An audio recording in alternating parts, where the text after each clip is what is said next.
Hello, have a pleasant day to everyone. So for today's video, the group 5 of section 2A will going to report regarding to the technical writing skills. So here's our program objective. First, understand and avoid the common error in technical writing. Second, employ guided technical writing skills. Third, acquire practice in writing technical report. Fourth, write clear and convincing reports. Fifth, format their technical reports effectively. And it is our program outline. Problem faced by technical writers. 10 CS of effective technical writing. Writing concisely. Guidelines for better writing. 7 PS of the writing process. Effective openings of reports. Effective closings of report. Format of letter and reports.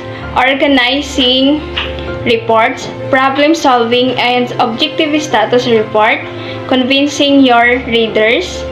How to make a heavy technical report more stimulating. Editing your report. Checking of effective technical writing techniques.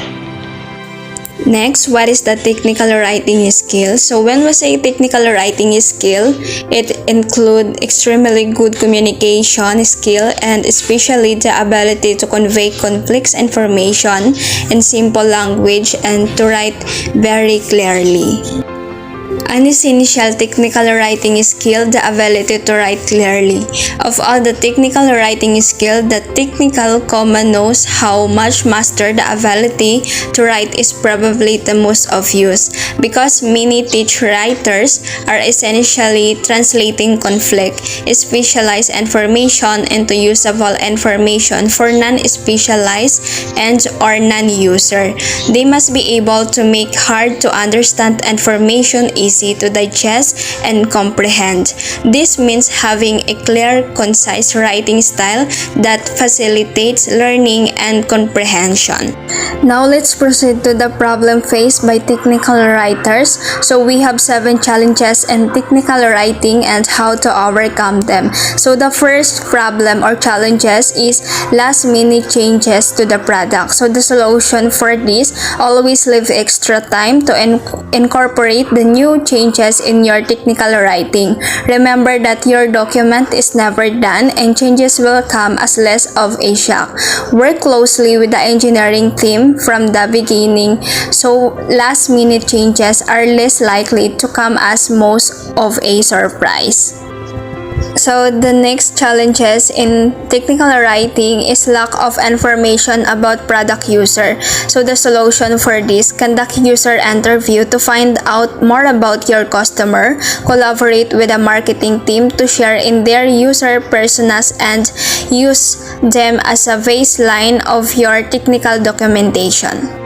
So the third challenges in technical writing is gathering information from subject matter expert. Next, challenges or problem, outdated or unsuitable tools. Inconsistency in the documentation. Disorganized structure. Lastly, getting people to review your work. And now let's proceed to the 10 CS of effective technical writing. So here's the top 10 C words of your communication. So first, clear. So when writing or speaking to someone, be clear about your goal or message. So next, concise. So when you're concise in your communication, you stick to the point and keep it brief. Your audience does not want to read 6 sentences when you could communicate your message in 3. Next, concrete. When your message is concrete, then your audience have to clear a picture of what you're telling them. Give a details but not too many. Next, correct. When your communication is correct, it is fit your audience, and correct communication is also error-free communication. Next, coherent. When your communication is coherent, it's logical, all points are connected and relevant to the main topic, and the tone and flow of the text is consistent. Next, complete. In a complete message, the audience has everything they need to be informed and, if applicable, take action. Next, courteous. Courteous communication is friendly, open, and honest. There are no hidden insult or passive-aggressive tone. You keep your reader viewpoint in mind and you're empathetic to their needs. Next, credible. Does your message improve or highlight your credibility? This is especially important when communicating with an audience that doesn't know how much about what you offer. Next, curiosity. Are you able to make the reader wanting to know more? A great piece of communication stimulates further thoughts and motivate me to look further into the topic and go to down different paths of investigation. Writing concise paper. Now that you know how to avoid wordiness at the sentence level, you may want to try some additional strategies to use the space in your paper efficiently. Think about your argument. What is the thesis of your paper? What exactly are you trying to accomplish? And what components of your paper are necessary to prove your argument? In a thesis-driven essay, every part of your paper should be geared toward proving that argument. Sometimes this proof will come in the form of direct evidence supporting your thesis. Other times, you will be addressing counter-argument. Think about your audience. Not all types of writing are thesis-driven, but all writing has an intended audience. When writing, you should always have your readers in mind and consider what they need to know. For example, when writing a paper for your psychology class on Freud's interpretation of dreams, you probably do not have to start by saying Sigmund Freud is one of the most famous psychiatrists of all time. In most college papers, you should imagine that your audience is composed of educated readers who are not taking your class and are not experts on your current topic. Most educated readers will know who Freud is and will not need such as general reminders. In technical writing skill, there have a guideline for better writing. So first, keep your sentences short and simple. Second, use active voice in your writing. Third, involve simple word and word combination. Fourth, insert quotes properly. Fifth, avoid weak writing. Use action verb and strong adjective. Sixth, use proper punctuation to keep the right meaning of your sentence. 7, make your writing specific. 8, address your reader. 9, avoid confusing terms and jargons. 10, be consistent when writing. 11, use properly constructed sentences to make strong points. So now let's proceed to the writing process. So meron po tayong tinatawag na pre-writing, drafting, revising, editing, evaluating, lastly, publishing. So when we say pre-writing, thinking about a topic, brainstorming, and planning. While drafting, quickly putting thoughts on paper. Revising, reviewing the organization and details. Editing, reviewing, and correcting spelling, grammar, capitalization, and punctuation. Evaluating, reflecting, and assessing what has been written. Publishing, sharing final writing with others. And now let's proceed to the effective openings and closing of report. Let me discuss first the effective openings of report. Focus the reader attention on the exact subject of the report. Provide background information on the topic of the report. Engage the reader's interest in the topic. Give definitions if required, not usually done if it is a short piece of writing. Summarize the writer's main argument if it is an argumented essay or report. Familiarize the reader with the structure and purpose of what they are about to read. And we have 4 effective closing of report. First, restate the thesis. Second, reiterate supporting points. Third, make a connection between opening and closing statement. Fourth, provide some insight. And now let's proceed to the formats of letters and report. The first is the introduction. Every report should have an introduction, which should normally include: number 1, A statement of the report's purpose. Number 2, key background information. Number 3, a brief outline of the contents. And lastly, number 4, definition of technical or specialist term. The main body of the report. Ideally, the main body of the report would be arranged to suit the specific need of the reader. The summary. We all recognize that we concentrate more at the start and the end of any activity. So by providing a short, punchy summary of the key points, you keep your reader's interest right up to the end. Appendices. It may be desirable or necessary for the reader to have access to much of the background information used in the preparation of the report. This can be achieved by assembling such information in appendices to the report. Next, be careful about what to include in the main body and what to make available in the appendices. If the information is essential for the report to achieve its objective, then the data should be in the main body.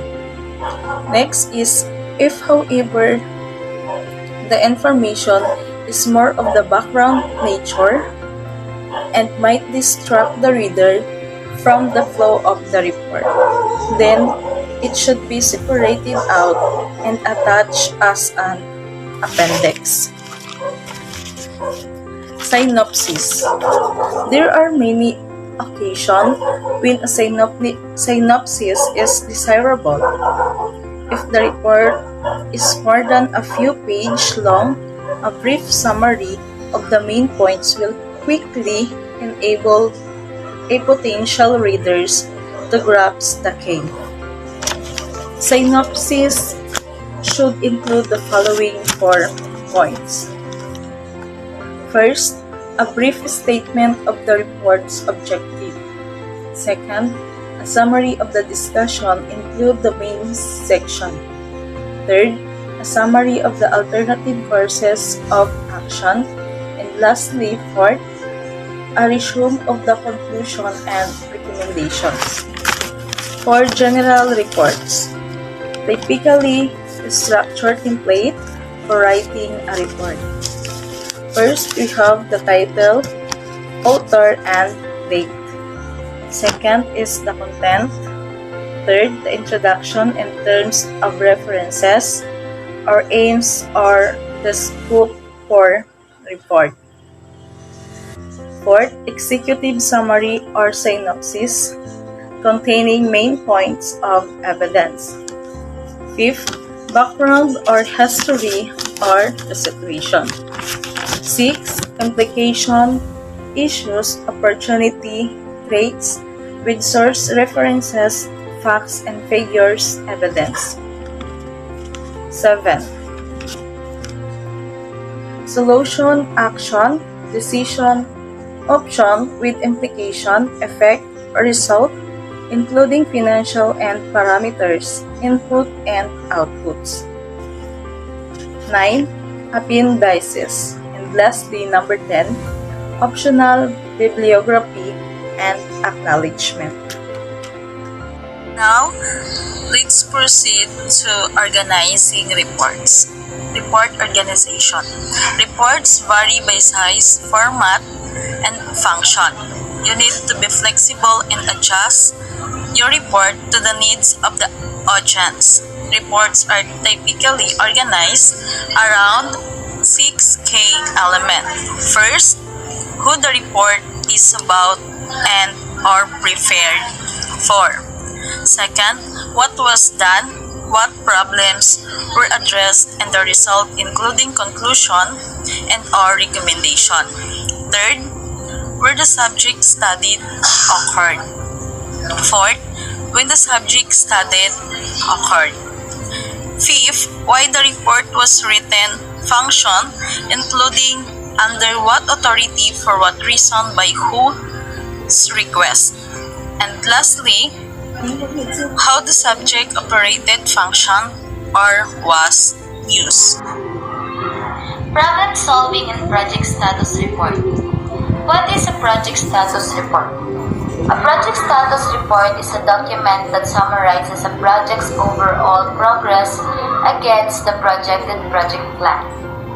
The goal of a project status report is to keep all stakeholders informed, to mitigate issues before they arise, and to ensure that the project will land within designated times frame.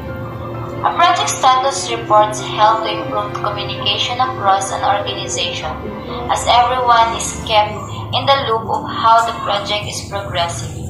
It also helps to simplify the communication process with a single, formalized report that everyone can refer to stay up to date. Convincing your readers. Elements of persuasive technical content writing. To present an effective, convincing, and persuasive, you need to firstly appeal to the emotions. Secondly, the logic of your readers or audience. You must also be convinced about your trustworthy source of information. At the same time, be mindful of your word, choice, and tone while presenting your persuasive argument. Also, you must ensure that your persuasive argument is constructive. Also, it conveys the appropriate tone, message, and purpose that you intend to convey. How to make a heavy technical report more stimulating. Report writing aids. As an aid in outlining and drafting your report, try to answer the following before starting to write. What are the purpose and scope of the report? Do you have something worth reporting? Who will read the report? What do you want your readers to learn from the report? What do they need to know about the subject to understand your results and conclusion? What are the most significant results and conclusion of your work? Do these all fall within the stated purpose of the report? What is the order of importance of the results and conclusion? How can the important result best be presented to the readers? Should figures and tables be used? If so, what should these now? Should the result be presented and discussed by first, decreasing order of importance, or it is usually preferred? Second, increasing order of importance. Third, the chronological order in which they were determined, or it is considered carefully before using. Order of development. What is the minimum information needed to support the major results and conclusions? What additional information do you have? Should any of this be included in the report? Or will it distract from your reader's comprehension of the major points? If any additional information should be included, should it be in the main text or in an appendix? After you have prepared the report draft, review it with the following questions in mind. Are the purpose and scope of the report clearly stated? Has the purpose been fulfilled? Does the introduction give your readers the information they need to understand the results or tell them where to get the information? Are your assumptions clearly defined? Did you say what you wanted to say? Do you mean what you said? Can your readers misinterpret what you said? Will the important results be clear to your readers? Is the order of your importance clear? Are the limitations of the conclusions clearly stated?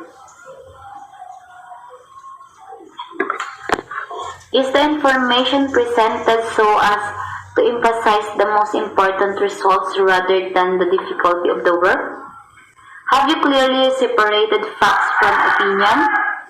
Can your readers easily distinguish between these? Are the items in the authors properly completed? And now, let's proceed to the guidelines for editing your report. So, here's the guidelines: revising organization, reviewing organization, strategies for revising organization, revising content, questions about content, strategies for revising content, lastly, editing for grammar and style. And now let's proceed to the checklist of effective technical writing techniques. Some tips on creating an effective checklist. Here are the content. Number 1, use of present tense and active voice. Number 2, important information first. Number 3, clear sentence structure. Number 4, no passive voice. Number 5, spelling and grammar check are complete. Number 6, correct use of punctuation.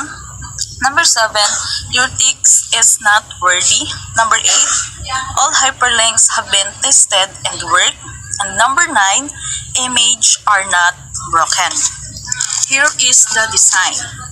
First is fonts are used correctly according to your company style guide.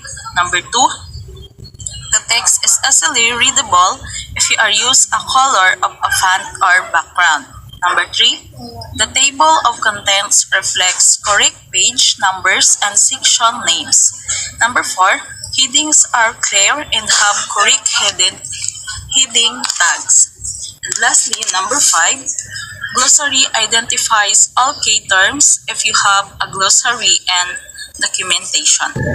Before we end of our presentation, we would like to report the importance of technical writing skills in social work.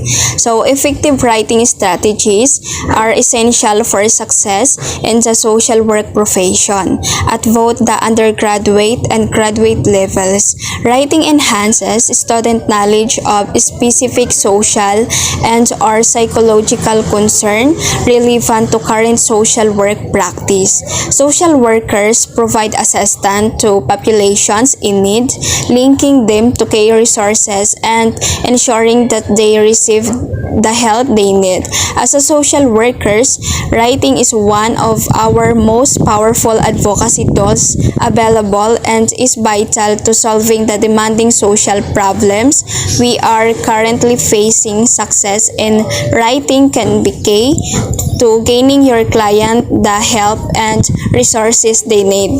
Writing in social work has real-world consequences. My name is Hannah Jane Matulin from UIMAI. And I am Lisa Felizardi. Here ends our report on technical writing skill. Thank you so much for watching and listening. Bye-bye!